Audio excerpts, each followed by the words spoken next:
Deus nos deu, reserva para nós, como mulheres, para estudo da Bíblia, para alinhamento do nosso coração com o coração de Deus, e como nós cantamos agora, quem sou eu para negar o teu poder? Quem sou eu? Quem somos nós para negar o quanto precisamos de Deus?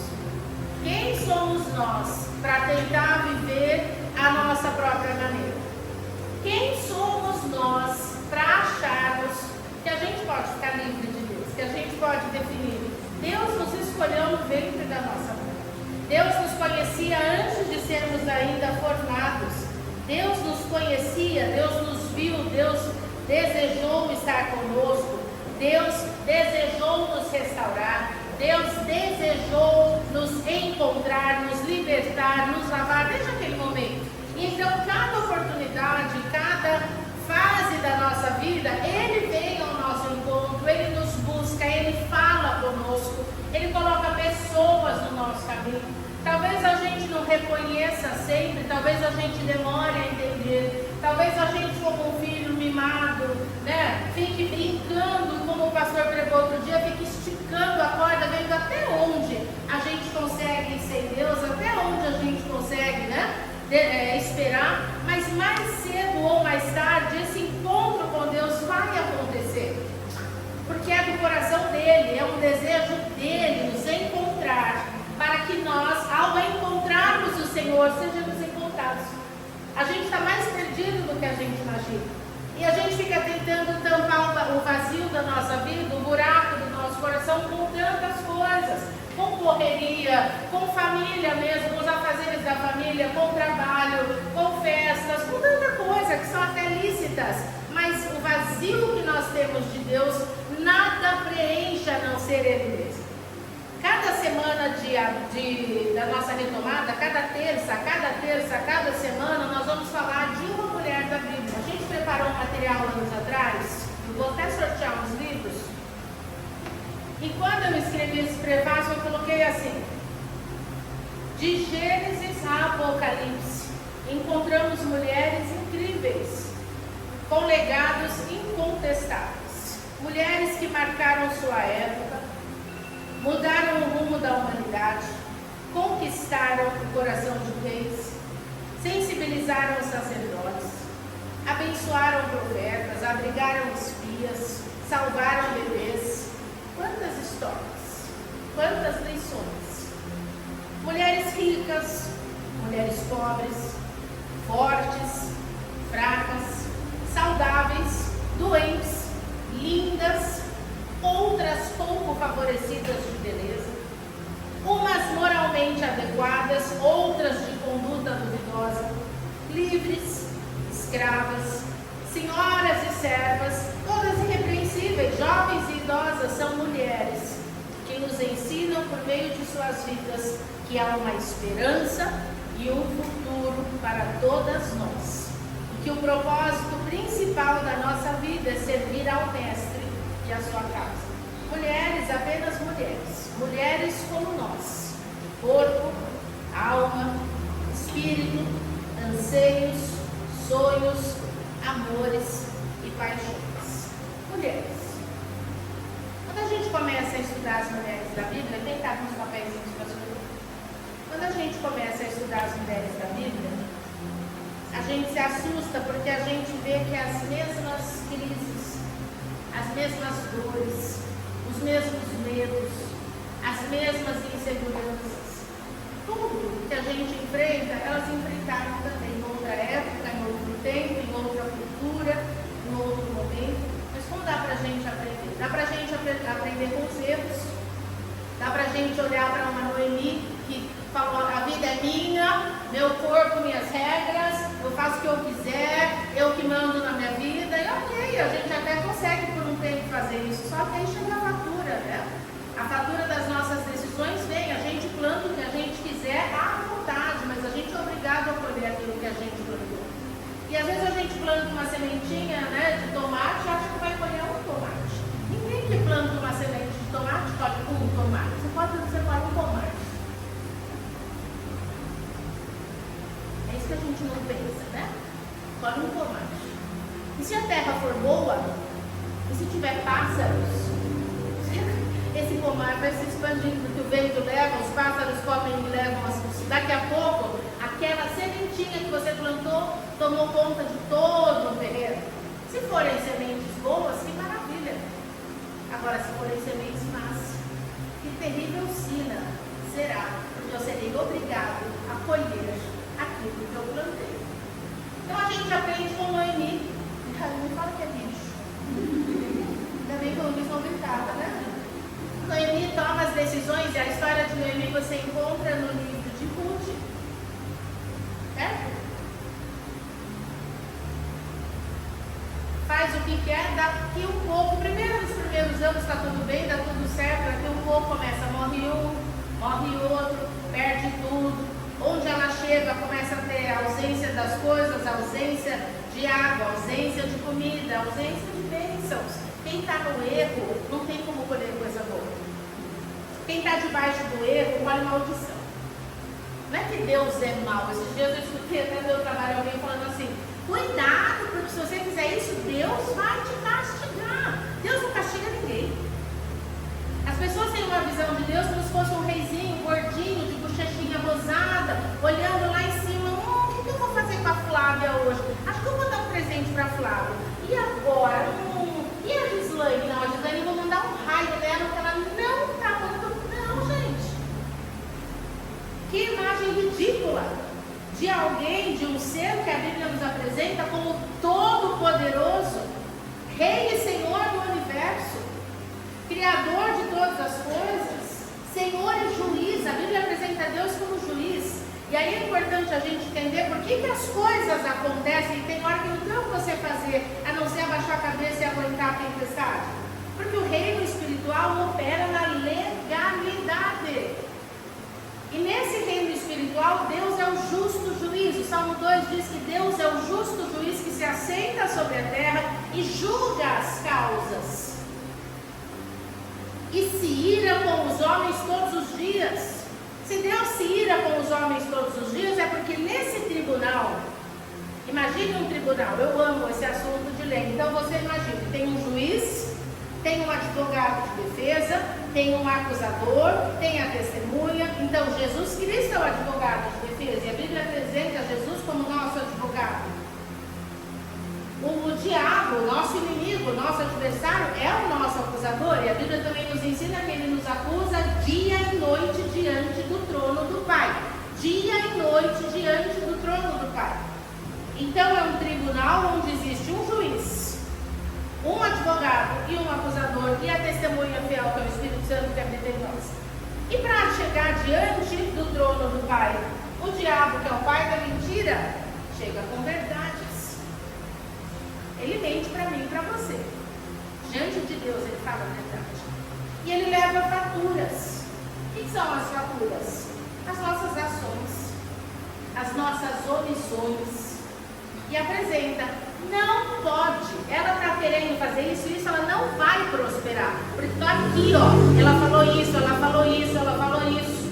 Ela está lá dentro do trabalho dela, amaldiçoando o trabalho. O dinheiro dela não vai dar para nada. Eu não aceito que o dinheiro dela renda. É isso que acontece com as pessoas. A pessoa fica dentro do trabalho, amaldiçoando o chefe, amaldiçoando o governo, amaldiçoando. Essa miséria, essa porcaria não dá para nada. Da sua boca saiu uma sentença, não vai dar para nada.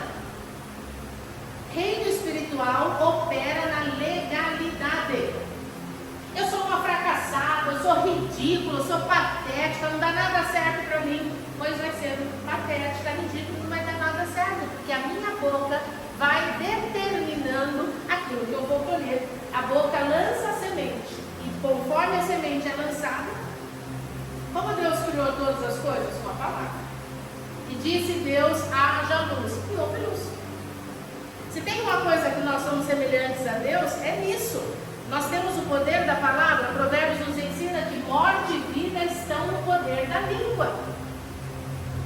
Eu vou liberando sementes, e querendo ou não, eu habitarei nesse terreno, o qual eu vou cuidar ou não. Por isso Isaías fala que Deus deseja fazer de cada um de nós um jardim regado, lavado e cuidado lá no nosso jardim. Hoje eu falei lá no grupo, né? Pagamos mais caro, mas eu amo chegar aqui e olhar esse jardim. Eu paguei caro, mas um monte já me ajudou. Então não doeu tanto assim. Olha esse jardim. Lavado, regado. Agora esse aqui também. Esse aqui são plantas roubadas do sítio da Lu. Esse aqui, saiu do pastor e falou assim, ela fez essa flor, não, ela arrancou da árvore e pintou. A Heloísa tem essa criatividade, né? Mas quando você olhar lá fora, olha que jardim lindo. As flores, aqui atrás tudo é jardim. Ali em cima, outro jardim. O jardim é uma coisa linda, que enche o nosso coração, enche a nossa alma. Se ele é lavado, guardado e cuidado. A cada 20 dias a gente traz alguém para fazer o jardim, que a gente não dá conta, ok, não? Já está tentando, né? Não dá. Só que deixa passar os 20 dias. O mato cobre. Não só o mato cobre, é só olhar o terreno do vizinho ali que não cuida, o mato está lá em cima. Enche de bicho. Esses bichos que a gente vê em excesso aqui é porque tem verde, mas também tem um matagal ali, com resto de comida, com resto de coisa que joga. Se não cuidar, virá um lixão. A nossa alma também é assim, se não cuidar, virá um lixão. E é por isso que a gente adoece. É por isso que o corpo adoece. É por isso que o corpo inflama. É excesso de dor, é excesso de passado, é excesso de falta de perdão, é excesso de língua maldizente, é excesso de palavrão, é excesso de mentira, é excesso de meias verdades, que também é uma mentira inteira, meia verdade é uma mentira inteira, é excesso de intriga, é excesso de confusão, é excesso de uma língua ruim. Não tem como esse plantio ser bom. Essa língua vai produzir um terreno ácido. O terreno ácido mata a bênção. O terreno ácido mata a vida.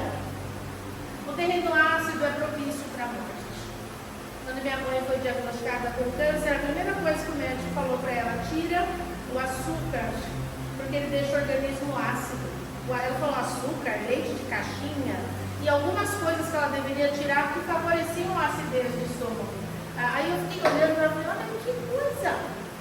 E ela seguiu a regra, ela teve eles deram 3 anos para ela, esse tipo de câncer que ela tinha, eram 3 anos, ela viveu 12. Porque seguiu as orientações e tirou o que alimentava a doença. A gente precisa parar de alimentar os demônios e aquilo que vem para nos destruir. Em Marcos 5, tem aí essa bonita, você vai ficar até um pouquinho? Em Marcos 5, a gente vai ler a história de uma mulher que sangrava há 12 anos. Essa mulher sou eu, essa mulher é você. Eu me identifico muito com essa mulher. A mulher chamada de a mulher do fluxo de sangue. Marcos 5, de 21 em diante. Tendo voltado do barco para a outra margem, uma grande multidão se reuniu ao seu redor, enquanto ele estava à beira do mar. Então chegou ali um dos dirigentes da sinagoga, chamado Jairo. Vendo Jesus, Jairo prostrou-se aos seus pés e lhe implorou insistentemente: minha filhinha está morrendo, venha por favor, impõe as mãos sobre ela, para que seja curada e viva. E Jesus foi com ele. Uma grande multidão o seguia e o comprimia. Presta atenção nisso, uma grande multidão o seguia e o comprimia, e o apertava.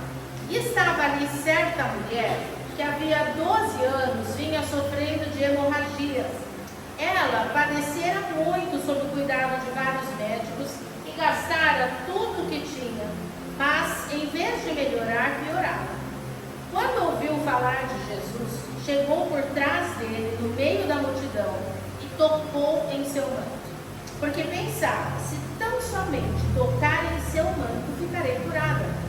Imediatamente cessou sua hemorragia e ela sentiu em seu corpo que estava livre do seu sofrimento.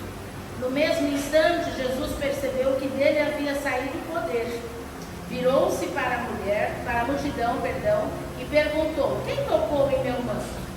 Responderam os seus discípulos: vês a multidão aglomerada ao teu redor e ainda perguntas: quem tocou em mim? Mas Jesus continuou olhando ao seu redor para ver quem tinha feito aquilo. Então a mulher, sabendo o que tinha acontecido, aproximou-se prostrou-se aos seus pés e, tremendo de medo, contou-lhe toda a verdade. Então ele lhe disse: filha, a sua fé te curou. Vá em paz e fique livre do seu sofrimento. Vou parar aqui, tá? Essa passagem tão maravilhosa traz a história de uma mulher que não tem nem nome. A mulher chamada Mulher de Cafarnaum, mulher do fluxo de sangue, uma mulher que já há 12 anos sofria incessantemente com essa hemorragia. A gente como mulher dá para entender bem isso, porque a gente passa pela menstruação, que não é uma hemorragia, algumas sim passam pela hemorragia, mas só o nosso período em si já é desgastante, né? Eu não conheço alguém que fala, para mim tem indolor. Eu ainda não conheci. Normalmente é pelo menos incômodo. Algumas têm dor, umas têm um fluxo mais forte, mais fraco, mas sempre incomoda, porque a gente fica preocupado de manchar, de vazar, tem cólica, tem alteração hormonal, então altera o humor, tem irritabilidade, tantas coisas. Imagina uma mulher por 12 anos sangrando, talvez não ininterruptamente, talvez ela tivesse maiores problemas durante o período, que é o que eu acredito e é o que os estudiosos dizem, que ela durante os períodos, ao invés de 5, 7 dias, que seria um ciclo comum de uma mulher, ficava 12, 15 dias. No final do ano de 24 para 25, passei um problema bem parecido com isso. Fiquei 3 vezes ininterruptamente, achei que ia morrer, porque a gente está morrendo, né? Até tinha começado na escola, fiquei 3 dias de atestado, porque eu sangrava sem parar, e não tinha o que fizesse. O remédio não cortava, até que depois resolveu-se com o tratamento. Agora, imagine 12 anos. Pior ainda é que, de acordo com a cultura, de acordo com a lei mosaica, a mulher no seu período menstrual é impura. De acordo com a lei que regia a vida dessa mulher, o lugar onde ela morava, ela era impura. Se fosse só os 5 dias, 7 dias, tudo bem. Não, mas ela estava 12 anos impura. Imagina para essa mulher quão opressor todo mundo saber que ela era doente, que ela sangrava, então ela era impura há 12 anos. Ela não tinha vida religiosa, ela não tinha vida social, ela não tinha vida afetiva, tudo o que ela poderia fazer estava travado por conta da sua doença, por conta da sua condição. Ela era uma mulher rica, a gente estudando a vida dela descobre que ela era muito rica, mas tentando se curar, gastou tudo o que tinha, procurou ajuda em tudo que era lugar, procurou todo o tratamento, procurou tudo que era médico. Deve ter seguido mandinga, deve ter seguido qualquer coisa que falasse para ela. Ela tentava, ela queria ficar livre daquilo. Até que se esgotaram as oportunidades, se esgotaram as opções, se esgotou tudo. Ela estava cansada, exausta, cansada de sangrar, cansada de ser rejeitada, cansada de ficar em solidão. Então ela decide, escuta sobre Jesus e decide ir atrás dele para tocar. Chega uma hora na nossa vida que a gente precisa cansar de quem nós somos, cansar da nossa apatia, cansar da nossa preguiça, cansar da morte que existe em nós, cansada do vazio que existe em nós e correr para o único que pode resolver as nossas necessidades. O que mais causa a mudança na nossa vida não é um coração forte, não é esse lugar ou aquele lugar, é um coração que está cansado e define e decide romper com os padrões, decide encontrar com Jesus, porque ela procurou tudo e não deu certo. Uma hora a gente precisa entender que é Jesus que vai mudar a nossa história. A gente escuta tanto por aí que existem vários caminhos. Não existem vários caminhos, tem um caminho. Jesus se apresenta na Bíblia como o caminho, a verdade, a vida. O artigo definido direto. Eu sou o caminho, não tem outro. Eu sou o caminho, o resto é atalho, o resto é caminho furado, o resto é beco. Eu sou a verdade, artigo definido direto, é uma só, não sou uma verdade. Ele está dizendo de forma clara, eu sou a verdade, ou seja, o resto é mentira. Eu sou o caminho, o resto é atalho. Eu sou a vida, o resto é morte.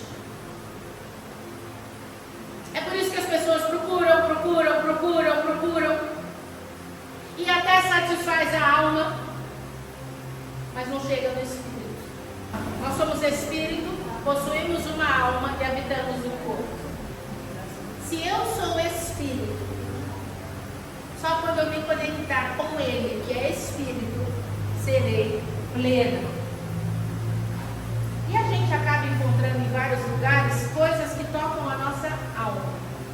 Então são 3 esferas: espírito, alma e corpo. Pode até trazer emoção, pode até tocar a minha alma, mas nunca satisfaz. Se você pensar na sua caminhada, você pode pensar nisso. Você já foi atrás de tudo. E você sentiu alegria, sentiu até um descanso, sentiu um arrepio, mas parou aí, você voltou para estaca zero. É isso que vai te mostrar que você está em caminho errado. Porque Jesus vai nos preencher espírito, alma e corpo. É muito fácil emocionar. Eu gosto sempre de falar aqui na igreja. Eu tenho pessoas que a gente vai trabalhando e ela fala: mas eu fui em tal lugar e eu senti uma coisa boa. Eu chorei até. Eu falei: engraçado que eu chorei assistindo Rei Leão. Chorei assistindo Titanic. Assisti umas 7 vezes. A hora que o Jack afunda e só a menina fica na porta e cabia os dois. Falava: sua folgada. E chorava. Filme. Aquela música horrorosa, que se você for analisar aquela letra, aquela música horrorosa. Emoção é diferente de transformação. A gente pode ficar emocionado com um monte de coisa, com música, com filme, com palavras. Agora, transformação é só Jesus. E é isso que ele está falando quando ele fala: eu sou o caminho, eu sou a verdade e eu sou a vida. Ninguém vai ao Pai a não ser por mim. Essa mulher finalmente percebeu isso, depois de sangrar por 12 anos, depois de gastar tudo que ela tinha, ela coloca no seu coração: se eu apenas tocar no seu manto, eu serei curada. Só que você vê que ela vai com uma ideia errada, porque assim como o brasileiro é cheio de crendice, é cheio de mandinga, é cheio de superstição, ela acha que ela vai segurar na roupa de Jesus, e porque ela segurou na roupa de Jesus, ela foi curada. E não foi por isso. Quando Jesus fala para os discípulos assim: quem me tocou? E a Bíblia diz no versículo anterior, 24, uma grande multidão o seguia e o apertava. Quem tocou ele? Todo mundo. E por que Jesus faz essa pergunta? Jesus é bobão? Não sabe o que pergunta? Ou ele está querendo trazer o povo a uma reflexão? Nunca tenha dúvida que toda pergunta de Jesus é para nos levar a uma reflexão. Quem me tocou? Ele, no meio de uma multidão, estava andando lá no metrô de São Paulo, né? Aquela multidão, todo mundo apertando ele. Quem me tocou? Todo mundo. Então ele está ensinando para eles: está todo mundo me tocando, todo mundo me apertando, e saindo igual. Alguém me tocou diferente. Alguém me tocou com fé. Por isso ele fala: quem me tocou? Mas Jesus, todo mundo está te tocando. E ele insiste: quem me tocou? E olha para a multidão. E aquela mulher desesperada, né? Porque ela já estava envergonhada, com medo, ousa admitir. E aí mais uma importância, porque se reino espiritual é legalidade, não adianta eu ficar pensando. O reino espiritual opera muito na fala. É o que eu libero. O que me liberta e o que me aprisiona sai daqui. Pensa bastante nisso hoje. O que me liberta e o que me aprisiona sai daqui. Então ele fala: quem me tocou? Ele não está querendo expor, ele está querendo libertar. Ele está querendo selar no reino espiritual. Ele está querendo que ela declare, para que no reino espiritual seja batido um martelo, que ela sim tocou com fé, buscando a cura, e ele vai liberá-la e curá-la, porque ela vai falar: a palavra diz que ela vai até ele com medo, tremendo, e desesperada diz: eu, Senhor, eu toquei.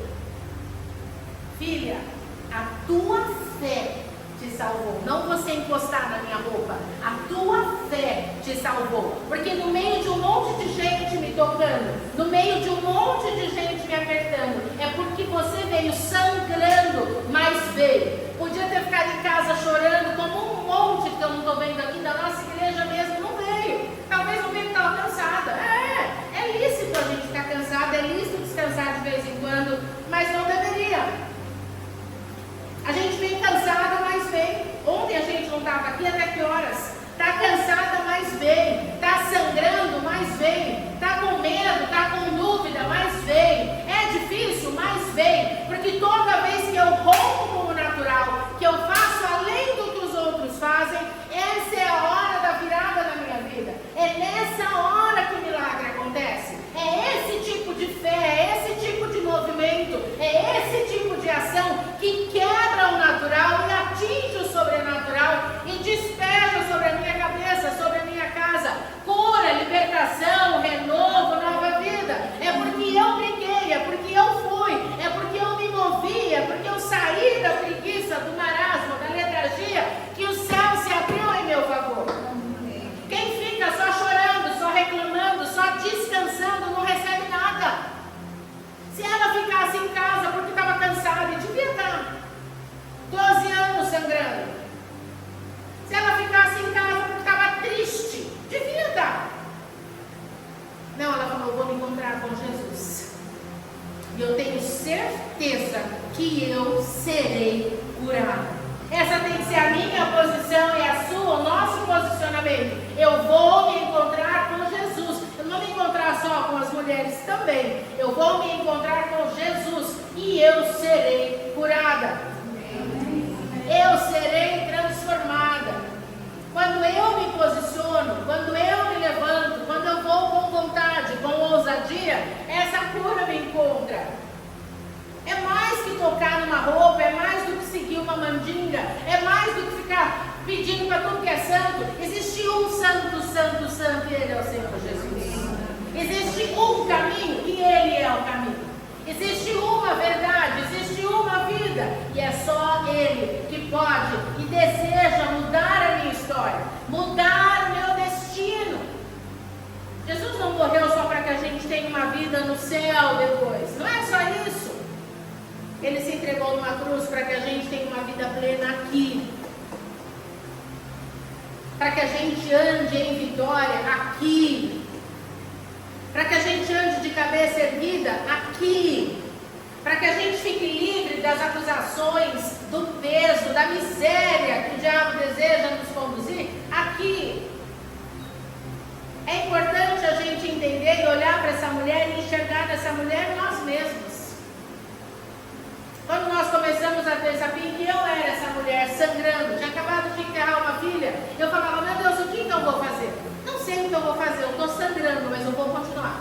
Eu estou sangrando, mas eu vou continuar. E assim, continuando, nós fomos ganhando uma, outra, que vieram também sangrando, mas que tiveram coragem de continuar. Não tem que estar plena para vir para Jesus. Vem sangrando, mas vem. Vem com dúvida, mas vem. Vem com medo, mas vem. Vem ferida, já fui ferida uma vez, já fui traída.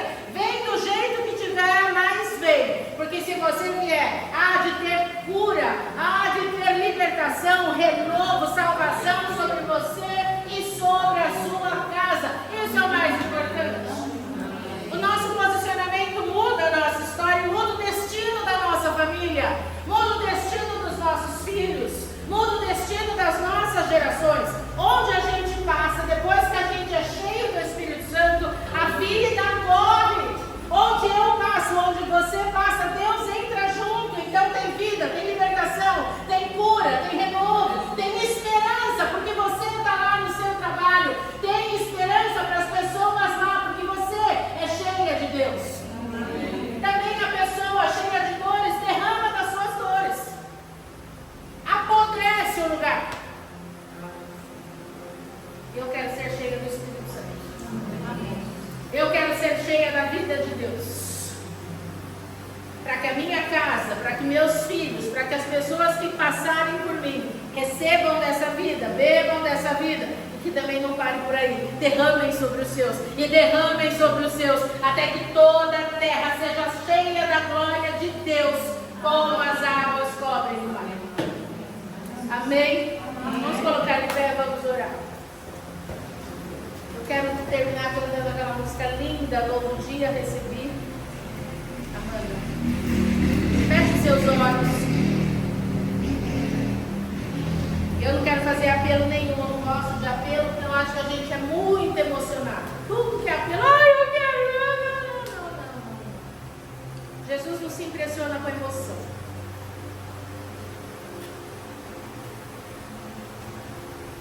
Ele deseja um posicionamento real e verdadeiro como essa mulher, que falou: chega de brincar. Chega de ficar procurando aqui, ali. Chega de ficar fugindo.